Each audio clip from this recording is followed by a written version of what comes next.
국민 앵커 백운기, 정확한 분석, 날카로운 시각.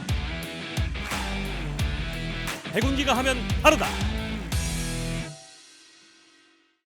여러분 안녕하십니까, 백운기입니다. 설 연휴 잘 보내고 계십니까? 백운기의 정치본색, 오늘은 설 연휴 특집으로 꾸몄습니다. 주제는 윤석열 정치를 생각한다, 이렇게 잡아봤습니다. 윤석열 정치라고 이름을 붙였습니다만 지금 우리 국민들은 새로운 통치 스타일에 낯설어하고 있습니다. 국회 경험이 전무한 검찰총장 출신 윤석열 대통령이 탄생했을 때 우리 국민이 가졌던 생각, 그야말로 기대 반 우려 반 아니었겠습니까? 정치 한 번도 안 해봤으니까 전혀 새로운 정치의 모습 보여줄 수 있지 않겠냐, 그런 기대도 있었고, 처음이라 좀 서툴지 않을까 그런 걱정 있었던 게 사실이죠.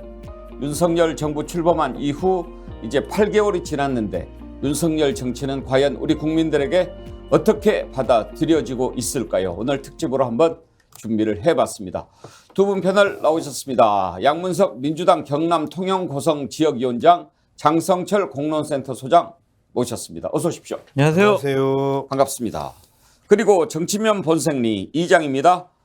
정기환 스픽스 대표 나오셨습니다. 어서 오십시오. 안녕하십니까.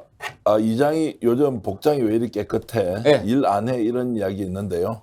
요즘 이장은 현장에서 논 메고 밥 메고 하는 것이 아니라 네. 머리로 AI처럼 열심히 활동한다. 그래서 이장 맞습니다. 반갑습니다.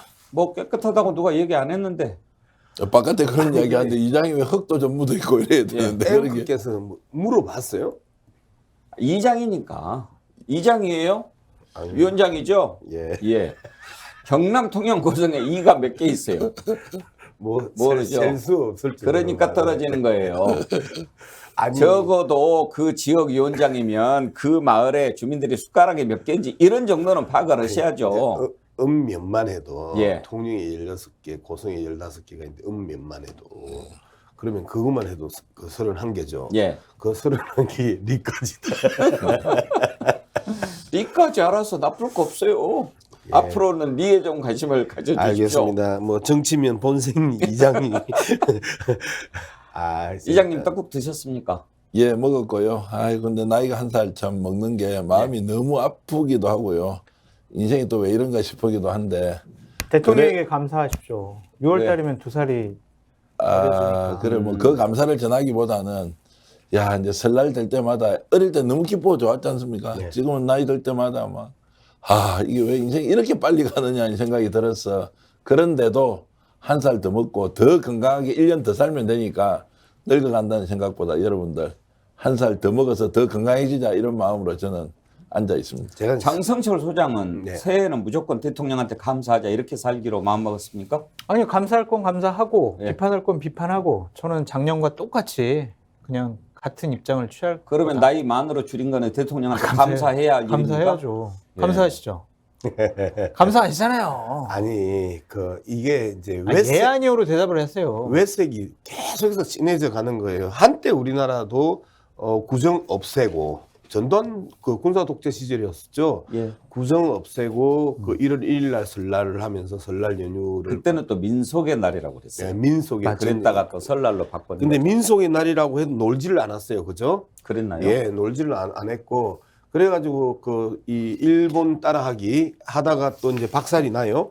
그리고 또 다시 이제 만나이도 우리가 5,000년 역사 속에서 계속해서 우리의 이 셈법이 있는데 또 다시 외색 진한 만나이로 가자. 만나이가 외색입니까? 일본이 그 서구 문물을 받아들이면서 만나이로 갔습니다. 그리고 나서 또 다시 이제 외색 진한 모습으로 또 만나이로 가자고 하니 상당히 불편할 수밖에 없어요. 그렇지 않아도 지난해 내내 위안부 문제나 강제징용 문제와 관련해 가지고 그 친일적 성향 그리고 일본의 그 기시다 총리한테 질질 끌려가는 모습들을 보였는데 와 설날 나이를 또다시- 완전히 기사까지 연결시키는 이 신공 진짜 대단하시다. 나는 딴 질문을 해주셨으면 난 설날의 의미를 이야기하고 싶었던 게 있었거든. 아니 설날 나이 얘기하다가 떡국 나이 얘기하다가 기시다. 와, 아 이게 정치면 본색이만 오미래. 형님 대단하십니다. 존경. 정치면 본색이 오니까 본색이 나타나는 거잖아요. 두 분한테 윤석열 정치 물어보기 전에 예. 우리 이장님한테 하나 좀 물어보고 싶어요. 동막골 영화 있지 않습니까? 예. 거기 보면 이제 거기 마을 이장이 거저 잘 먹여야 되는 거라고 이야기하지 않습니까? 어떻게 보면 그게 이제 정치의 요체 같은 거죠. 근데 이제 그 동막골 이장의 생각이고 우리 정규환 이장님이 생각할 때 정치의 요체는 뭐라고 생각하십니까? 마음 편하게 해주는 거 아니겠습니까? 그러니까 잘 먹여준다는 것도 예전처럼 뭐 밥을 잘 먹여줘야 되는 게 우리 국민 전체의 고민이 아니지 않습니까? 그러면 잘 먹여준다는 그 말은 국민들 좀 마음 편하게 해주는 거. 그 마음 편하게 해주면 또 뭐냐? 당장 내 뭐 손에 돈이 더 잡히고 이익이 더 생기고 이런 것보다는 아, 이 나라에 살면 세월이 흐를수록 더 큰 희망이 좀 있네. 아, 윤석열 대통령 만나니까 과거에 느끼지 못했던 새로운 희망의 싹이 좀 많이 드는네. 아, 이 부분은 내가 좀 불만이 좀 있긴 한데 그래도 이건 양해해 줄 수 있어. 왜냐하면 대통령이 내놓는 여러 가지 메시지가 대한민국을 더욱더 발전시킬 것 같으니까 내가 혹시 그 단감을 따먹지 못하더라도 내 자식들이라도 좀 따먹을 수 있지 않겠나? 이런 좀 희망을 주는 거 있지 않습니까? 그게 요즘은 국민들을 잘 먹이는 대통령의 본업이 아니냐 이런 생각을 저는 하죠. 예. 그러면 예. 잘 먹는 것도 중요하지만 희망을 주는 것도 중요하다. 그게 정치의 요체다. 이렇게 우리 이장님은 정리를 해주셨는데 네. 만약에 두 분도 동의하신다고 한다면 예. 잘 먹고 사는 것은 경제라고 하고 또 희망은 우리 이제 국민들이 갖고 가는 그런 부분이니까 오늘 윤석열 정치의 기준을 경제와 희망 이 두 가지로 놓고 평가를 해보는데 동의하십니까? 아니면 어떤 거를 좀 더 들여다봤으면 좋겠습니까? 아마 저는 동의합니다. 저는 어쨌든 국민들이 편안하게 살 수 있도록 아니면은 국민들이 정치에 관심이 없게 만드는 것 그것이 바로 정치의 요체가 아닌가라는 생각이 들어요. 예. 그러니까 정치에 관심이 없게 하는 것. 정치가 있는 듯 없는 듯 해야 정치를 잘하는 거라고 생각이 들거든요. 그게 이제 요수 시대의 얘기죠. 네, 그러니까 공기와 같은 거라고 생각이 듭니다. 우리가 공기는 눈에 보이지도 않지만 우리가 공기를 항상 들여 마시면서 그 고마움을 알고 있잖아요.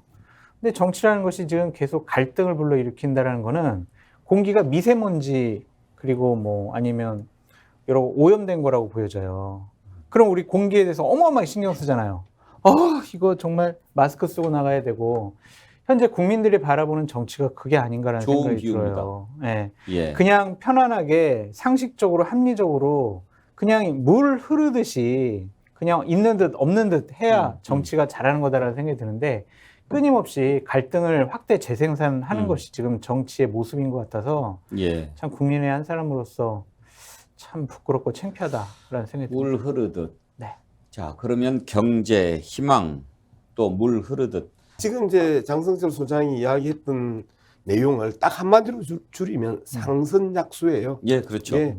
물이 위에서 아래로 흘러내려가면서 자연스럽게 순리대로 가는 게 상선약수인데 예. 정치의 요체를 그 정치학자적 설명이 아니고 정치를 하고 있는 정치 지망생으로서 보면 우는 눈물을 닦아주고 예?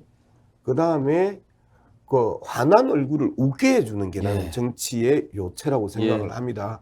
그래서 이게 이제 뭐 표현상 이장께서도 그렇게 이야기했고 장 소장께서도 말씀하셨던 것처럼 내가 네 보고 떡 달라 하나 밥 달라 하나 좀 우리 좀 편안하게 좀 냅둬라.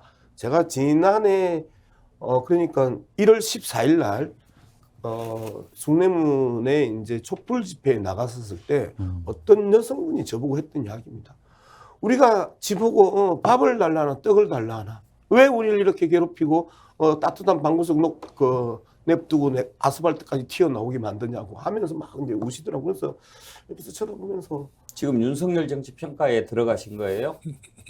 아니 이제 이제 계속해서 말씀드렸던 상선약수와 양문석 위원장 그다음에 박사잖아요. 아니 자다가 봉창 뚫고 있어요. 일단 자다가 왔어요. 요새는 카페에도 누워서 자는 곳이 있더라고요. 그래서 오늘 우리 백운기 앵커께서 저기 가서 누워 있으면 되는 데서 전기장판에 누워서 좀 잠시 오. 쉬다가 왔는데 근데 양문석 위원장님, 윤석열 정부 출범한 지 이제 8개월? 네.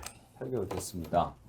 먼저 윤석열식 정치는 뭘까 한번 좀 생각해 보고 싶은데 장성철 소장은 어떻게 정의하겠습니까? 지금 해방 이후에 새로운 정치 집단 유형이 나타나가지고요. 예. 분석을 잘 못하겠습니다, 사실은. 어. 그러니까 정치를 한 번도 경험해보지 않은 대통령 그 집단이었기 때문에 정치를 개혁하고 혁신하는 모습을 보여줄 거다라는 기대를 가졌었는데 이게 정치는 빠져 있는 것 같아요. 정치는 기본적으로 남의 얘기를 많이 듣고 그들을 내 의견에 동참하도록 설득하는 과정이 가장 첫 번째 기본 요인으로 필요한 건데 지금 윤석열 대통령의 정치는 들으려고 하질 않아요. 그냥 본인이 생각한 신념과 고집을 그대로 표현한단 말이에요. 그거를 바로잡아줄 만한 참모도 없는 것 같고 그래서 제가 생각하는 윤석열 정치의 한마디로 정의를 하자면 그냥 내 마음대로 정치인 것 같아요. 내 마음대로 정치. 내 마음대로 안 되면 되게 화를 많이 내시는 것 같아요. 그러면 그것도 윤석열 정치라고 볼 수 있을까요? 정치가 없는 정치, 비정치의 그렇죠. 정치가 윤석열 정치다. 이렇게 볼 수 있을까요? 그러니까 정치는 항상 상대가 있잖아요. 근데 윤석열 대통령은 여당 내에서도 야당에서도 상대를 인정을 안 해요. 그냥 내가 생각하고 판단한 대로 따라와. 그게 바로 내가 생각하는 정치야. 그냥 내가 결정하면 따라오는 게 정치지 그냥 나에 대해서 반대 의견을 얘기하지 마. 이러한 모습을 보이는 것 같아서 상당히 우려스럽고 걱정스럽습니다. 내 마음대로 정치가 윤석열 정치다. 아무튼 뭐 장 소장께서 그렇게 정의하시니까 일단 하나의 정의로 생각하고 네. 그 다음으로 넘어갑시다. 이것도 정리나 개념으로 성립할 수 있나요? 박사님 어때요? 예, 뭐라고 무슨 정치? 내 맘대로. 내 마음대로 정치. 저는 뭐라고 적어놨냐면 예. 아무 말 대잔치라고 적어놨는데 아무 말 대잔치. 이렇게 적어놨는데 아 이거 두 분 다 너무 학술적이 아닌 것 같은데요. 일단 오늘 우리 백앵커님께서 제가 박사로서 이야기를 하려고만 하면 못된 이장처럼 톡톡톡 끊어서 저희 호흡이 계속해서 거칠어지고 있는 이제 앞서도 말씀드렸던 것처럼 사례를 가지고 설명을 하는 게 쉽잖아요. 지난해 6월이었죠. 윤석열 후보가 이제 출마 선언을 한 직후에 지지난해 예. 조선일보 논설위원 이동훈 열흘 만에 쫓겨난 예. 수산업자한테 접대받고 쫓겨난 이동훈이 아주 의미 있는 이야기를 해요. 윤석열 후보하고 만났더니 1시간 동안 앉아 있으면 59분은 자기가 이야기하고 그 다음에 1분 정도는 우리가 네네네라고 대답을 하는 시간이 1분이다. 혼자서 계속 이야기한다는 거예요. 사법고시 구수하던 시절에도 후배들 모아놓고 혼자서 맨날 이야기를 하니까 그걸 갖다가 윤석열 후보의 친한 친구들이 그렇게 이야기했었잖아요. 박학다식하다라는 표현들을 썼었단 말이에요. 그거 기억나시죠? 그래서 그게 박학다식인지 그냥 아무 말이나 술 취해서 뱉어내는 술주정인지 이 부분에 대해서 우리가 이제는 분별을 해야 되는 시점이 왔는데 아까 앵커께서 말씀하셨던 비정치의 정치라는 표현을 썼어요. 근데 지난주죠. 이란 외교부가 비외교적 언사라고 표현을 했었어요. 비외교적 언사는 외교가에서 가장 이 격렬한 그리고 강도 높은 표현이 비외교적이라는 표현이에요. 우리 말로 그냥 우리의 일상적인 언어로 표현을 하면 미쳤다 뭐 이런 표현하고 유사한 이 강도 높은 비판이었었는데 이러한 행태가 정치라는 단어를 붙일 때 과연 의미가 발생할 수 있겠는가? 저는 트럼프가 등장했었을 때 아무런 이야기들을 거침없이 하고 언론에 대해서 무시하고 그 다음에 기본적으로 미국이 가지고 있었던 상식과 공정을 뛰어넘고 파괴하는 그런 모습들을 보면서 와 정말 문명 사회에서 괴물이 나타났구나 그렇게 생각을 했었는데 막상 우리나라에서 그런 모습들을 쳐다보면서 이 문명 사회를 파괴하고 있는 파괴적 정치, 윤석열 정치 이렇게 구성할 수밖에 없다. 이장님 경고해야 되는 거 아닙니까? 그러게. 대통령한테 아니, 지금, 뭐 미쳤다. 아니 그런 파괴. 표현보다도 아니 그런 뭐 근데 지금 호흡을 끊지 말라고 그래서 꼭 참고 있었는데 지금 이렇게 오며 가며 좀 얘기를 해야지 혼자 연설을 길게 하면 좀 너무 길잖아요. 그거는 앵커의 능력 아니에요. 그 패널 자르면 호흡을 끊는다고 패널은 마음껏 이야기하고 앵커는 자르면은 그 호흡을 끊는다고 해도 계속 호흡을 끊어주는 게 앵커의 역할 아닌가요? 저에게 왜 그 패널로 불러놓고 앵커의 그 영역까지 침탈할 알겠습니다. 근데 말이 안 이제 되네. 이렇게 하자는 거예요. 예. 정계환 대표께도 예. 한번 같은 질문을 던져보고 싶은데 윤석열 정치는 무슨 정치다 규정하시겠습니까? 뭐 두 분 다 똑같은 이야기일 수도 있는데 저는 약간 다르게 얘기하면요. 자기가 살아왔던 인생 방정식을 정치라고 착각하는 사람. 그러니까 착각의 정치를 하고 착각의 있다. 정치. 저는 정치와 비정치는 존재하지 않는다고 생각하고요. 정치의 행위를 어떻게 하느냐에 따라서 국민들이 평가하지 않습니까? 확실한 것은 그 착각의 정치가 국민이 기대했던 예상했던 정치와 너무 다르게 가 있는데 본인은 여전히 국민이 어떤 정치를 하길 바라는지 이것은 지지층의 여부와 관계없습니다. 지지했던 국민의힘 쪽이든 지지하지 않았던 야당 쪽이든 정치에 대한 기본적인 국민의 뭐 일종의 스펙트럼이랍니까 정의나 이런 게 있습니다. 정치란 이런 것이다. 고 하는 것은 비록 내가 찍지 않았지만 이 사람은 이렇게는 좀 가져야 하고 찍었기 때문에 더욱더 이렇게 가져야 하는데 사실은 윤석열 대통령이 하고 있는 정치는 본인이 생각하는 정치. 그래서 저는 그것이 착각의 정치다. 그리고 국민들을 화합하거나 협력 이것 안 해도 됩니다. 그럼 자기 정치 잘하면 되잖아요. 그런데 국민을 갈라치게 하고요. 국민을 서로 원수로 만들고요. 그리고 거기에서 살아남은 자만 정말 깃발을 들고 세상을 주도하는 것처럼 만드는 이런 분노의 정치를 유발하고 있지 않습니까? 여기에 대한 문제의식이 없는 것도 매우 심각하다 이렇게 저는 보고 있습니다. 자, 그러면 이제 세 분한테 윤석열 정치는 뭐라고 보느냐 이렇게 이제 여쭤봤는데 정치가 없어요. 일단 정치가 없다.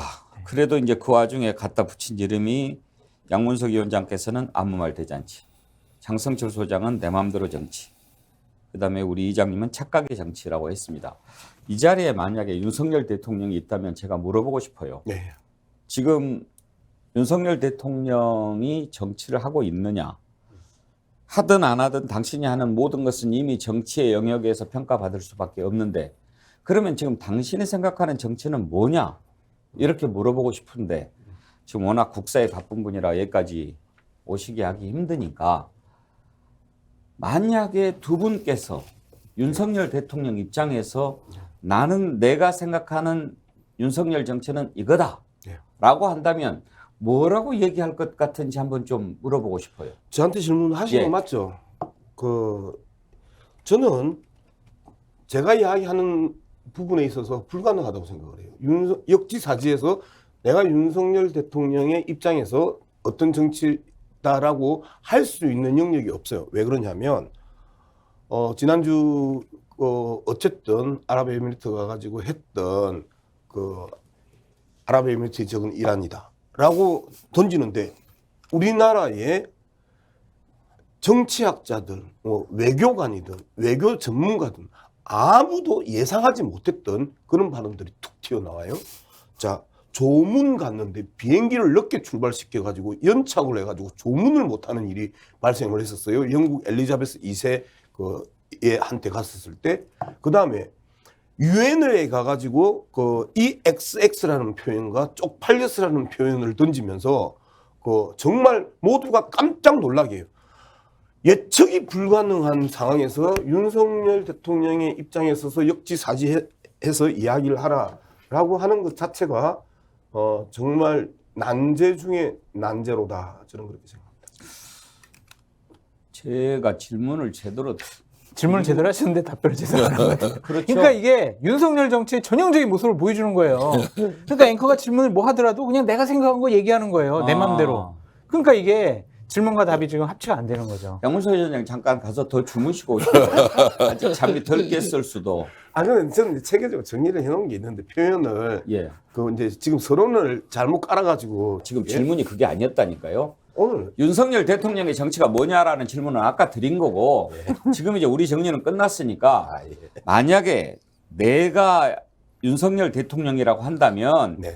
지금 나는 무슨 정치를 하고 있다고 얘기해야 할 것 같냐라는 질문이었어요. 자, 됐고 장성철 소장 뭐라고 할 것 같습니까? 전 자유의 확대가 내가 생각하는 음. 정치다라고 얘기할 것 같아요. 윤석열 대통령은 취임사부터 자유라는 개념을 상당히 강조하잖아요. 근데 대통령이 생각하는 자유라는 개념과 우리가 생각하는 용어는 다른 것 같아요. 윤석열 대통령이 생각하는 국민, 민주주의, 자유 이러한 개념은 내가 용인하는 차원 그 한도 내에서의 자유다라고 생각하는 것 같습니다. 지금 뭐 유엔에 가서 연설하실 때도 전 세계의 자유가 확대되는 그런 일에 우리 대한민국이 앞장서겠다고 얘기를 하셨는데 지금 국내 정치에서 보여주는 모습은 자유를 억압하는 행위거든요. 그러니까 국민의힘 차원에서 지금 보여지는 이 모습, 전당대회를 통해서도 나타나고 있지 않습니까? 나를 반대하는, 나에게 반기를 드는, 나에게 반감을 갖고 있는 그런 사람들은 출마를 못하게 하거나 아니면은 출마 못하도록 상당히 강요적인 모습을 보이고 있어요. 그런 분이 자유를 얘기한단 말이에요. 그럼 이건 용어가 불합치가 되는 거죠. 그런데 대통령은 무조건 나는 내가 생각하는 정치 유체는 자유의 확대다. 그걸 위해서 내가 대통령이 가진 권한을 최대한 활용하고 여러분들께 보장해 주겠다. 그렇게 생각을 하는 것 같습니다. 그러니까 말과 행동이 다른 거죠. 그러니까 자유라는 말을 계속 강조하는 걸로 봐서 자유의 확대가 내 정치다라고 생각할 것 같아요. 그건 아주 참 접근을 잘 하셨는데 자유의 확대가 정치의 어떤 기본이 될 수 있을까요? 기본이 아니라 어떤 하나의 수단이 될 수가 있겠죠. 근데 윤석열 대통령이 자유라는 개념이 머리에 꽂힌 게 밀턴 프리드만의 선택할 자유라는 책에서 경제적인 부를 이루어야 내가 하고 싶은 일을 할 수가 있다. 그것이 바로 선택할 자유, 궁극적으로 민주주의 사회에서 추구해야 될 자유의 근본적인 방향이다라고 그 책에서 얘기를 하고 있거든요. 그거에 대해서 지금 대통령은 생각을 하고 있는 것 같아요. 그래서 여러 가지로 경제적으로 우리가 좀 더 나아지도록 여러 가지 노력을 해야 되겠다. 민생 경제를 얘기하고 있는데 그것이 지금 본인의 정책 방향과 생각과 판단과 여러 가지로 맞질 않아요. 그래서 본인도 괴롭고 당에 있는 구성원들도 힘들고 국민들도 이해를 못하는 정치 불합치 현상이 지금 나타나고 있어서 힘들어 보여요. 취임사에서도 자유를 많이 강조했는데 취임사에서 말한 윤석열 정치는 뭐였습니까? 혹시 기억납니까? 좋은 말이 너무 많이 써 있어요. 정말 문재인 정권 반대대로 하겠다라는 게 핵심 요체인 것 같은데 거기에 보면 뭐 국민과 소통하는 대통령이 되겠습니다. 국민과 함께 호흡하겠습니다. 야당 간에 협치하겠습니다. 정당의 민주성을 보장하겠습니다. 정말 좋은 주옥 같은 말이 너무나 많거든요. 그러니까 그러한 것들은 하나의 언어적인 수사에 불과했지 지금 대통령의 통치 8개월, 9개월째 접어드는 현 시점에서는 전혀 그것이 발현이 안 되고 있다. 그래서 결국에는 본인이 생각하는 개념과 우리 일반 국민들이 생각하는 개념이 상당히 차이가 있고 괴리가 있다. 그래서 우리가 이해를 못하는 것 같아요. 개념을 좀 정리하는 데 도움이 되기 위해서 이장님께 네. 이장님은 이제 쭉 우리 역사를 꿰뚫고 계시니까 한번 좀 짚어봅시다. 우리가 이제 거꾸로 올라가서 박정희 정치는 이제 뭐 공과를 다 떠나서 잘 살게 하는 정치 이렇게 뭐 규정할 수 있다고 칩시다. 네. 일사불란한 국민 통합 예. 그리고 새마을 운동을 통한 밥은 먹고 살자. 예. 뭐 이런 딱 일관된 이런 일종의 캐치프레이즈가 있었죠. 예. 가난에서 벗어나자. 예, 예. 전두환 정치는 뭐였을까요? 정의사회구현. 본인은 이제 정의사회구현이라고 이야기하지만 이제 그건 지 말이고. 억압과 압제를 통해서 자신의 권력을 최대한 활용을 하고 있었는데 이제 주변 경제 여건이 너무 좋았죠. 그러면서 경제 성장을 구가하는 이제 이런 결과를 만들긴 했고요. 전두환 때는 말 그대로 잡혀가면 죽었죠. 전두환 때가 박정희 때 못지않게 오히려 박정희 때 죽었던 것보다 전두환 때 걸려들면 더 힘들었다는 이야기 많거든요. 왜냐하면 기업을 바로 절단내 보니까 걸려면 뭐 연자제뿐만이 아니고 막 다 거덜을 내는 거는 전두환한테 걸리면 다 죽는다 이러는 국제그룹. 그렇죠. 그 공포를 이용한 그런 정치였죠. 공포 수단을. 그러면 보통 사람 시대를 외쳤던 노무현 정치는 무슨 정치였을까요? 노태우겠죠? 노태우.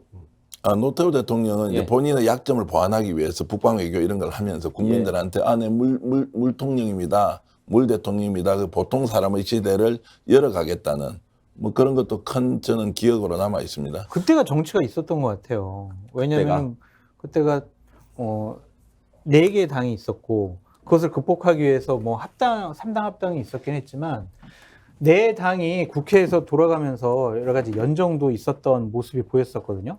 그런 것들을 용인을 해줬었잖아요. 어느 정도는. 그래서 그때는 그거에 좀 정치가 어떻게 있지 보면 않았을까. 노태우 정치는 노태우가 정치를 좀 배워가면서 해보자라고 하는 그런 의지가 좀 있었기 때문에 가능했겠죠. 국회를 또 존중한 부분이 있었고 물론 JP, YS 이런 정치적 거목이 있었기 때문에 본인이 그 분들을 어느 정도 좀 존중하지 않을 수는 없었던 상황이었겠지만 결국에는 좀 대통령직에 적응이 된 다음에는 아이고 이래서는 안 되겠다. 3당 합당을 통해서 거대 야당을 만들어서 내 마음대로 통치를 하겠다라는 독재적인 모습도 같이 보여줬었죠. 그다음에 문민정부 YS 정치는 무슨 정치였을까요? YS는 이제 뭐 과거에 대한 단절, 적폐청산, 요즘 이야기한 적폐청산이 아니라 실제로 50년 동안 묵었던 한국 사회의 적폐를 완전히 청산하자. 뭐 대표적으로 금융실명제 같은 것은 결국 부라는 것이 공개된 공간에서만 존재하지 이제 그 소위 말하는 암흑 시장에서 거래하는 것을 인정하지 않겠다는 것은 획기적인 사실은 이제 기득권에 대한 정면 혁명 정면 하여튼 이런 이제 그 뒤집기 이런 것들을 이제 성공적으로 잘못된 역사를 정리해보자 그런 뜻이 좀 많이 읽혀지는 그렇죠. 정치였죠. 그리고 김대중 정치는 뭐 남북 문제에 대해서 이제 근본적으로 해결하자. 나는 탄압을 받았고 그리고 빨갱이로 몰렸지만 그 사람들을 사실은 보복하지 않았어요. 김대중 대통령. 대신 당신의 평생업인 남북 문제는 어떤 식으로든 우리 후손들을 위해서 일단 해결해야 한다는 강한 의지를 가지고 있었죠. 화합하고. 그렇죠. 그다음에 노무현 정치는요. 노무현 대통령은 이제 반칙과 특권에 대한 것. 그럼에도 불구하고 우리 사회에 남아있는 이런 이제 썩어 빠진 기득권 중심의 제도를 혁파해야 된다. 그래서 어떤 제도라도 기회의 공간을 열어주는 쪽으로 국가가 제도를 정비하고 만들어가고 거기에서 기득권이 반발한다 하더라도 이것은 새로운 시대적 변화에 발맞춰 나가야 우리가 글로벌 시장으로 나갈 수 있다. 글로벌 스탠다드다. 뭐 FTA 같은 것도 마찬가지고 파병 문제도 매우 실용적으로 국익을 위해서 가는 것은 국내에서는 반칙과 특권을 없애가야 하지만 국제사회에서 한국이 살아남기 위해서는 이런 것들 받아들여야 한다면서 이제 안팎에서 다 욕을 들어 먹으면서도 자기는 자기 길을 가지 않습니다. 정리가 잘 되고 있습니다. 내친 김에 좀 더 정리를 해봅시다. 그러면 이명박 정치는요? 평소에 이제 제가 이명박 대통령을 별로 존경하지 않지만 그때 이제 생각을 해보면 이명박 대통령은 소위 말하는 정치 권력이 경제 권력을 보복을 하는 방식으로는 하지 않았어요.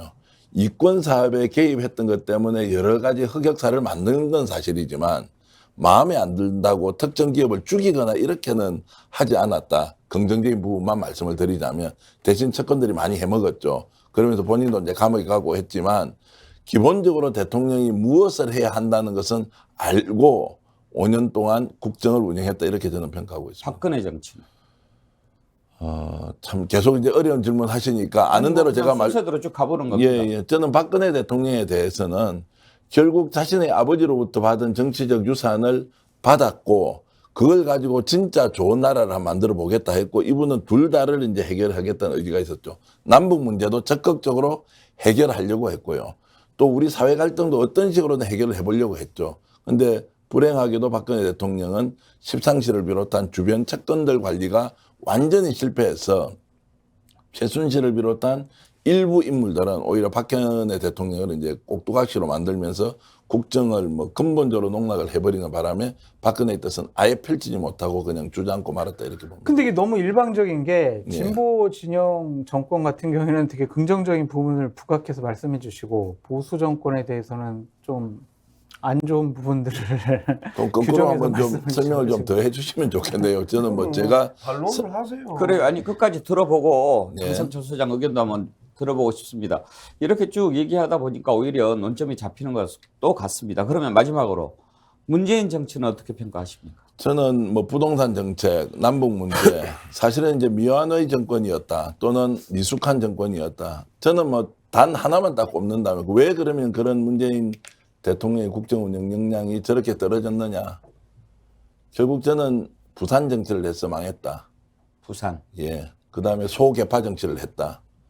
결국 이제 노무현 대통령의 정신을 개성한다는 것은 부산에서 출발한 노무현 대통령이지만 전국을 만들고 지방 균형 발전의 기초를 만들었으면 이것을 더욱더 확장적으로 해갔어야 하는데 사실 인재를 쓰는 방식은 너무 좁아졌고 너무 얕아지는 바람에 실제로 노무현 정신을 개선도 하지 못하고 그러다 보니까 오히려 전 정부에 대한 그 일종의 보복이나 응징이나 이제 이런 것들에 대한 것들로 그냥 가버리면서 국민들로부터 많은 이제 미움을 받게 됐다고 생각하고 있습니다. 자, 역사 공부 잘했습니다. 장성철 소장 어떤 점을 반론하고 싶습니까? 그러니까 참 박근혜 정권 같은 경우는 탄핵당한 정권이었기 때문에 상당히 좋게 평가하기가 쉽지 않은 부분이 있지만 어쨌든 박근혜 대통령이 과거를 어쨌든 좀 넘어서려고 하는 부분도 있었고 야당을 좀 대우해서 여야 간의 협치가 좀 있었던 시기도 있었고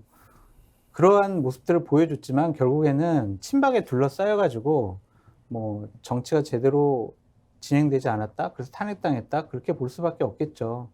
이명박 정권 같은 경우에는 실용주의 정권이라고 생각이 듭니다. 그러니까 2000년대 이후에 경제 위기를 극복을 했었고 금융위기를 극복을 했었고 어쨌든 외교나 경제적인 성과가 작지가 않았어요. G20 뭐 회담도 했었고 국가의 위상이 좀 많이 올라갔던 시점이었는데 어쨌든 보수 정권의 가장 큰 약점이 대통령 자신들의 개인적인 비리 혐의 때문에 많은 성과들이 폄하되는 그러한 일들이 좀 발생했다라고 보여지고요.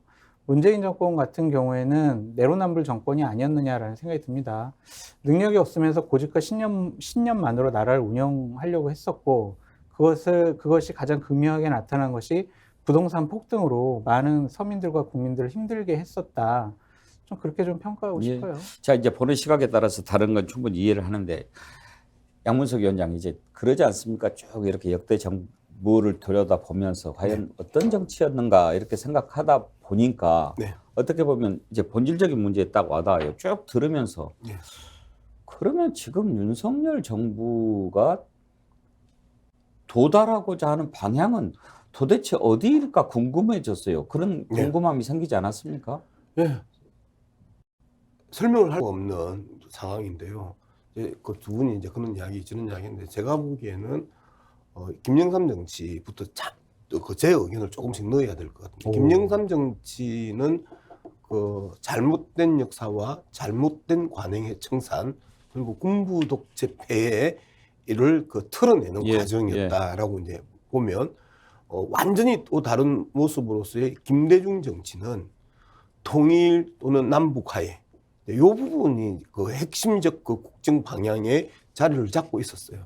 그리고 노무현 정치는 저는 그 김영삼 정치와 닮아 있는데요. 특권과 반칙에 대한 공정성 회복 이 부분이 김영삼, 김대중으로 거쳐오면서 여전히 털려 나가지 않는 김영삼은 상부 구조의 그 이 폐해들을 쓸어내면 이제는 더 낮춰서 서민들과 그 일반 국민들의 그 문제까지 이제 확장시킨 거죠. 그런 측면에 있어서 그 의미가 있었었고요. 그 다음에 지역 하에 영남과 호남의 그 격렬한 갈등을 어쨌든 풀려고 노력을 했다라는 측면에 있어서 국정 방향이 지역에 대한 문제와 그 다음에 서민에 대한 문제로 정치가 뚝 그 밑으로 들어가고 정치가 말 그대로 따뜻한 햇볕들을 바닥까지 쬐어주려고 노력했던 그런 정치였고 그 다음에 뭐 특별하게 그 이제 그 기억나는 정치는 안 하셔도 됩니다. 근데 이제 그래서 이제 윤석열 정치는 뭐로 볼 것이냐. 그러면 이제 많은 사람들이 이제 보수 쪽에서는 윤석열 정치와 문재인 정치가 닮아 있는 거 아니냐라고 이야기를 해요. 그래서 그게 뭔데? 그러면 문재인 정치 또한 초창기에 적폐청산이라고 하는 검찰 권력을 통해서 강력한 그 적폐청산의 드라이브를 걸었지 않았냐. 이제 이 부분과 이 윤석열 정치가 닮아 있는 건 아니냐. 이제 이런 부분이거든요. 근데 실질적으로 저는 윤석열 정치가 닮아 있다고 전혀 생각하지 않아요.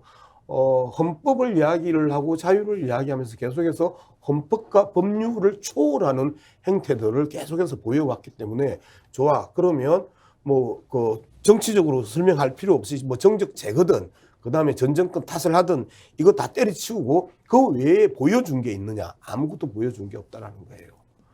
미래에 대한 아까 그 우리 그 장성철 소장이 이야기하는 희망이 보여야 되는데. 근데 일단은 8개월밖에 안 됐기 때문에 그냥 모든 것을 전임 정권 5년 동안 했던 것들 다 비교해가지고 평가하기는 좀 무리가 있어 보이고 예. 현재까지 나타난 행태만 보고 그냥 우리가 평가를 해봐야 될 것 같고요. 일단 많은 화두는 던졌죠. 뭐 3대 개혁을 하겠다라든지 120가지 국정과제를 체계적으로 이제 진행시켜 보겠다라는 건데 그것이 잘 안 되면 그리고 사회적인 개혁을 하려다가 사회적인 갈등이 혼란이 더욱더 확산이 되면 무능한 정권이라는 그런 평가도 받을 수가 있을 것 같아요. 근데 아직까지는 윤석열 대통령의 개인적인 생각과 판단만 갖고 국정이 운영된다라는 내 맘대로 정권인 것 같다라는 생각이 저는 좀 맞지 않나라고 생각합니다. 그러니까 이제 8개월밖에 안 돼서 윤석열 정치를 또 윤석열 정부의 공과를 따져보자 하는 것은 아닙니다. 8개월 된 이 시점에서 윤석열 정부가 추구하고자 하는 방향은 과연 무엇일까? 그리고 윤석열 정치는 어떤 것일까? 하는 것을 한번 생각해 보면서 앞으로 윤석열 정치가 어떻게 돼야 될까 하는 것을 우리가 좀 던져주려고 하는 것 아닙니까?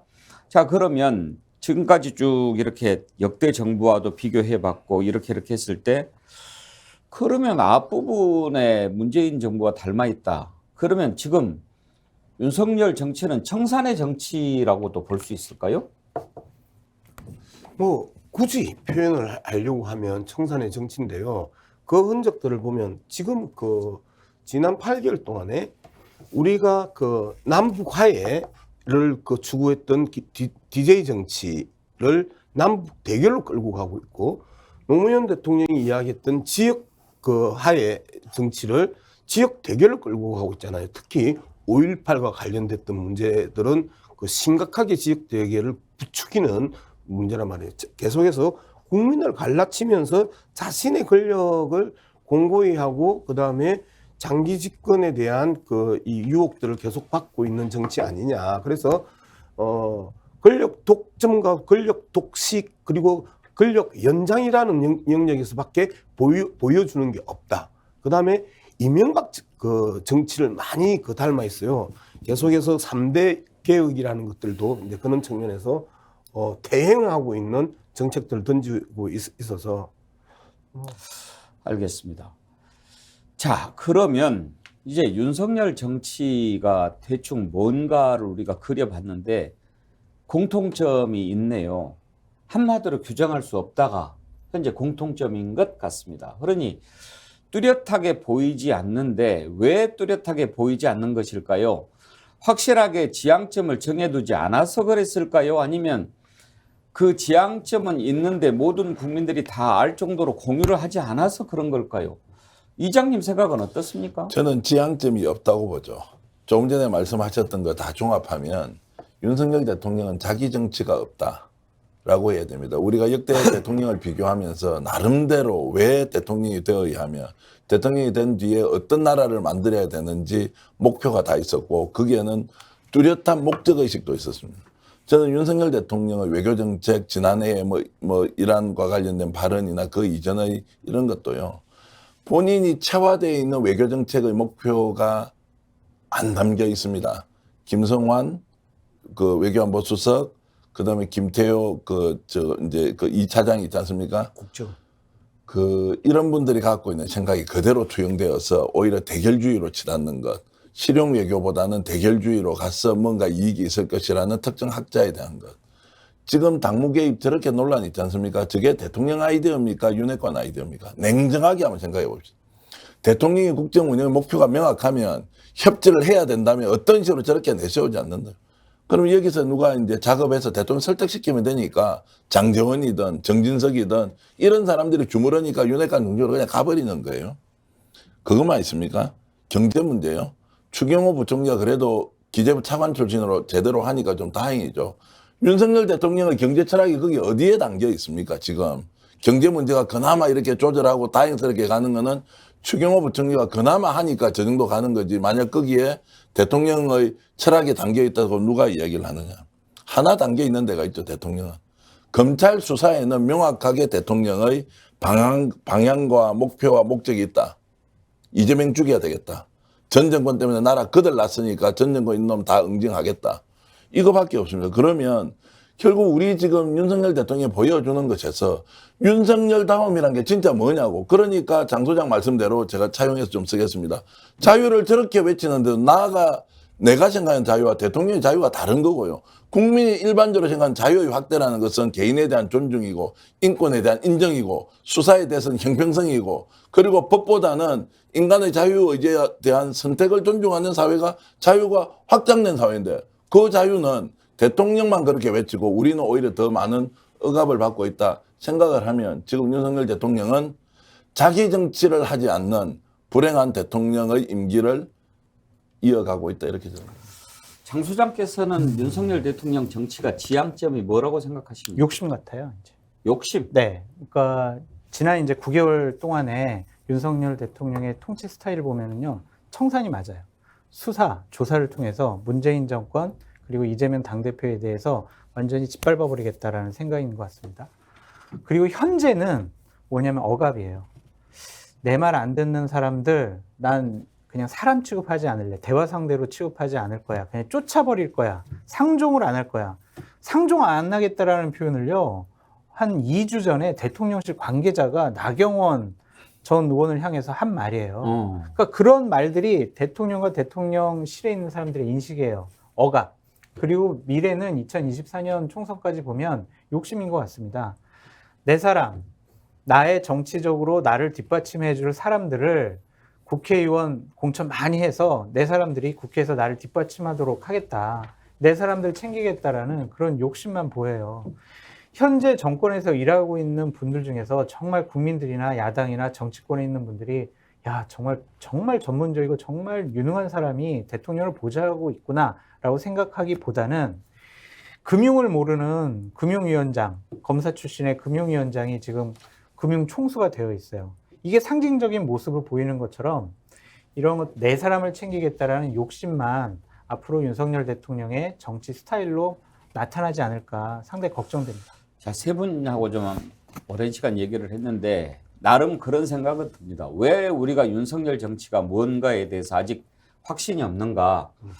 그 이유는 첫째 확실하게 제시를 하지 못한 측면도 있고 그다음에 그거를 진행하는 과정에서 계속적으로 좀 언론에 그런 것을 보여줘야 되는데 그걸 보여주려고 하면 시도 때도 없이 등장하는 실수, 막말 이런 것들이 결국은 또 가린 측면도 있어 보여요. 그러지 않았다면 조금 더 가까이 다가갈 수 있지 않았을까 싶은데 이 개념 싸움이 이제 예. 붙었어요. 지금 공이 두 분이 우리가 생각하는 자유와 윤석열 대통령이 가지고 있는 자유의 개념이 다르다라는 이제 개념을 좀 정리할 필요가 있는 거예요. 자유에 대한 부분에 대해서는 우리가 항상 책임이 따르는 자유란 말이에요. 근데 책임을 안 지거나 책임이 따르지 않는 자유는 우리가 방종이라고 그래요. 사실상 윤석열 대통령의 자유는 방종에 가까운 그 개념이고요. 그리고 우리가 이야기하고 있는 자유는 기본적으로 헌법 질서 안에서 책임이 따르는 자유를 이제 계속 이야기를 하는 거잖아요. 그래서 방종과 자유의 충돌이 지금 현실적으로 일어나고 있다라는 측면이 상당히 중요한 개념이고, 그 다음에 이제 캐치플레이는 있었어요. 공정과 상식이었었거든요. 그게 저는 캐치프레이즈가 맞나 하는 생각이 들어요. 왜냐하면 언젠가부터 그 말이 안 나오거든요. 네. 그러니까 유지되고 있다고 보나요, 장성철 소장? 아니 언젠가부터 그 공정과 상식을 기초로 내걸고 선거를 치렀잖아요. 예. 근데 대통령 당선 이후에 취임사의 공정과 상식이 사라졌어요. 그리고 등장한 게 자유와 연대거든요. 예.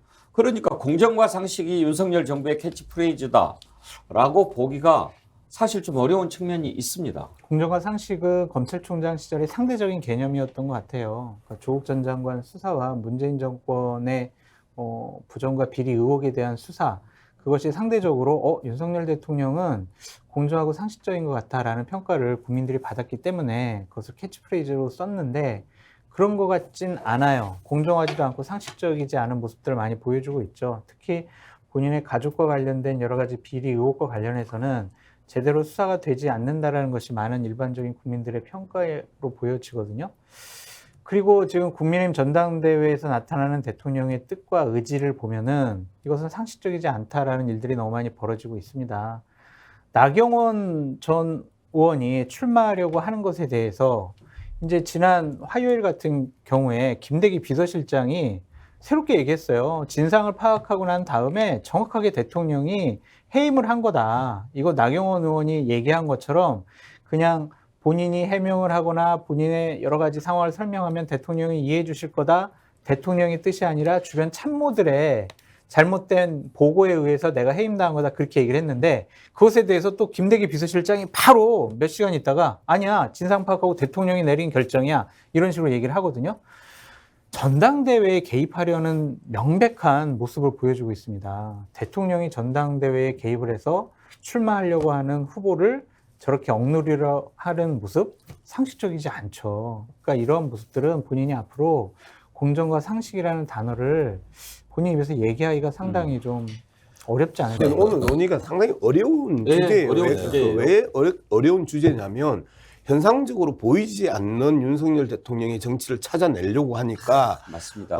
이게 어려운 주제인데요. 그러면 주제를 잘 못 뽑았나 이런 아니요. 생각도 했어요. 저는 지금 이게 상당히 중요한 우리 논의라고 생각을 예. 하는 거예요.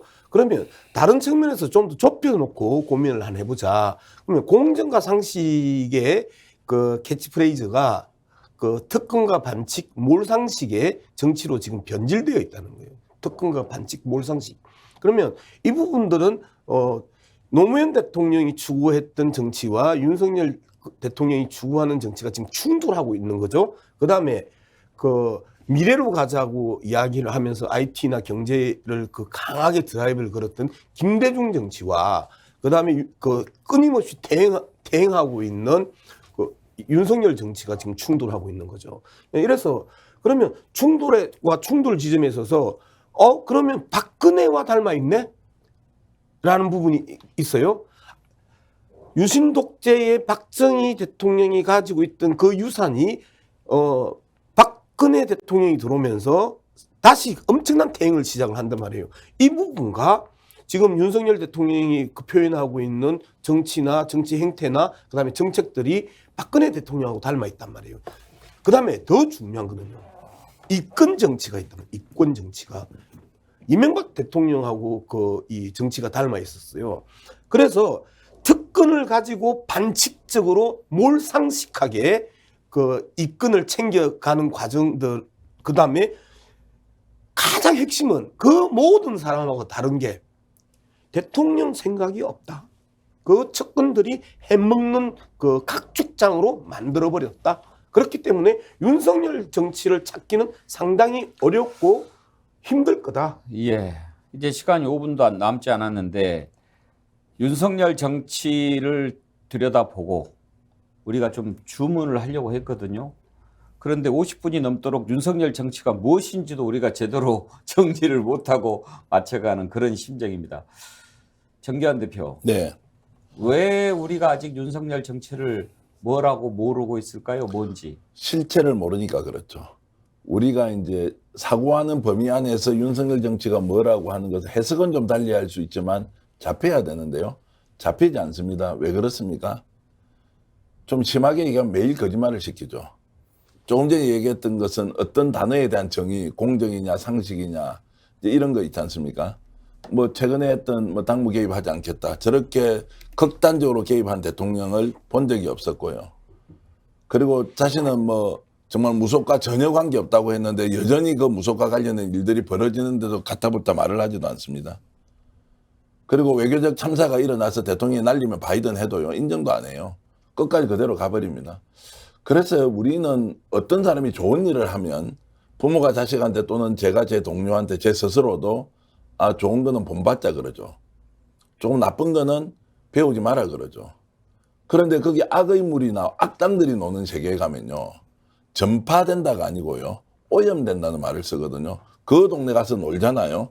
그럼 사람이 오염이 돼버리면 나도 모르게 정상적인 행동을 하는데 그것이 사회에 큰 악을 끼치는 것이 있죠. 가장 요즘 슬픈 것 중에 하나는요. 우리가 무감각해지고 있어요. 좋게 얘기하면 무덤덤할 수도 있는데 무감각, 누군가 거짓말을 하더라도 본인이 외친 것과 실제 행동이 다르더라도 여기에 따지지 않아요. 모든 정치 지도자가 나와서 다 거짓말을 밥 먹듯이 하고 있죠. 어제 이 말했는데 오늘 이 말하고도 얼굴에 정말 우리는 좀 잘못하면 얼굴이 울긋불긋 하잖아요. 그렇지도 않아요. 인상 하나 안 변하고 새빨간 거짓말을 매일같이 하는데 그럼 우리같이 이렇게 사는 사람들은 야 어떻게 사는 게 맞노? 이제 이런 질문을 저는 던지니까 그 뿌리를 저는 윤석열 대통령의 거짓말이 공정, 상식, 자유, 법치 이런 것들을 다 무너뜨리는 가장 밑바탕에 있다 이런 생각이 듭니다. 그래서 아까 제가 그렇게 표현했잖아요. 문명 파괴적 정치라고. 예. 아무튼 우리가 어찌 됐든 이런 윤석열 대통령과 4년 이상 더 가야 되지 않습니까? 그럼요.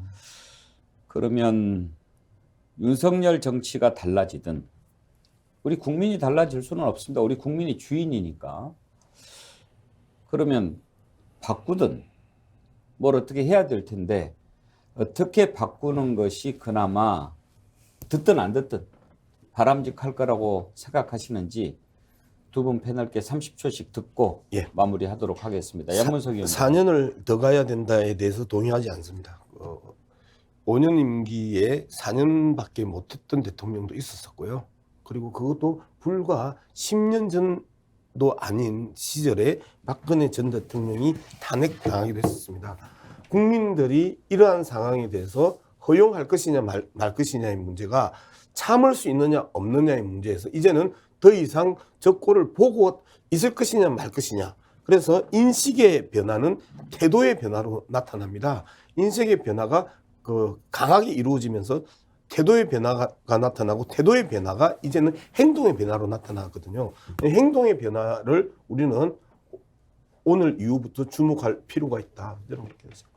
그러면 윤석열 정치에 바꿔야 될 부분은 아예 하나도 없다가 아니고 얘기하고 싶지 않다 이렇게 정리하면 되겠습니까? 얘기하고 싶지 않다가 아니고 못하는 것들, 나쁜 것들, 그 못된 것들이 너무 크게 부각됐기 때문에 실질적으로 민주당의 주류들은 심판이라는 표현을 쓰고 있고 저는 타도라는 표현을 쓰고 있어요. 오늘 그래서 끝까지 내 질문에 정확하게 대답을 안 해주시네.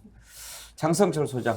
나와 다른 사람의 생각을 좀 인정해 줬으면 좋겠어요. 예. 받아들여 줬으면 좋겠습니다. 그러니까 협치하셨으면 좋겠어요. 야당을 배제하고 각종 개혁 이거 완수할 수 없습니다. 그들이 반대하면은요 법안 통과 하나도 안 될 가능성이 높아요. 제발 야당을 인정해 주시라 그렇게 말씀을 드리고요. 국민의힘 정당 내에 민주성과 자율성을 좀 보장해 줬으면 좋겠어요. 대통령 끝나고 난 다음에 정치 안 하실 거 아니에요. 뭐 보호 받으실 필요도 없잖아요. 그냥 정당이 자율적으로 자신들의 당의 당대표는 당원들의 힘으로 뽑을 수 있게 그냥 개입이나 관여 안 하셨으면 좋겠어요. 그것이 바로 민주성이고 자율성이라고 생각이 듭니다. 이 두 가지만 약속 지켜주셔도 윤석열 정치는 평가받을 것이다 라고 말씀드립니다. 혹시 이장님께서도 워낙 잘못한 게 많으니까요. 마음 먹고 조금만 바꿔도 국민들은 감동하거든요. 제가 두 가지 주문 드리겠습니다. 이명박, 우리 이재명 민주당 대표 있지 않습니까? 그냥 만나시고 이재명 대표가 원하는 거 아무것도 들어주지 마십시오. 그냥 야당 만나기만 하십시오. 두 번째, 저는 장성철 소장을 비롯한 국민의힘 안에서 개혁 지향적인 목소리를 내는 분들이 있지 않습니까? 이분들 인정만 해 주십시오. 아, 그거 뜯으세요. 충분히 이야기하세요. 그래, 나 괜찮습니다. 근데 나 이렇게 하고 싶습니다.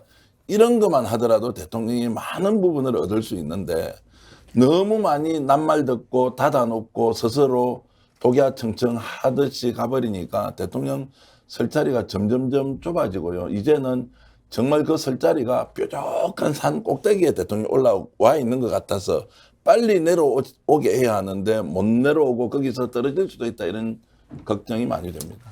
예, 오늘 설 연휴 특집으로 윤석열 정치를 생각한다 주제를 잡고 얘기를 해봤습니다만 윤석열 정치의 실체 저희가 확실하게 붙잡지는 못한 것 같습니다. 비록 8개월 아직 짧지만 윤석열 정치는 무엇일까 우리가 궁금한데요. 앞으로는 좀 그걸 볼 수 있었으면 좋겠습니다. 그리고 여러 가지 충언도 하고 고언도 해 주셨는데 제가 바라건대는 다른 것 다 몰라도 겸손하게 국민을 섬기겠다는 그 초심이 있었다고 한다면 그 초심부터 좀 다시 살리는 그런 정치 해주셨으면 하는 그런 마음입니다. 오늘 설 연휴 특집 여기서 마치도록 하겠습니다. 두 분 패널 이장님 수고하셨습니다. 네, 백운기 정치본색 저희가 수요일 날 다시 뵙기로 하겠습니다. 설 연휴 잘 보내십시오. 감사합니다.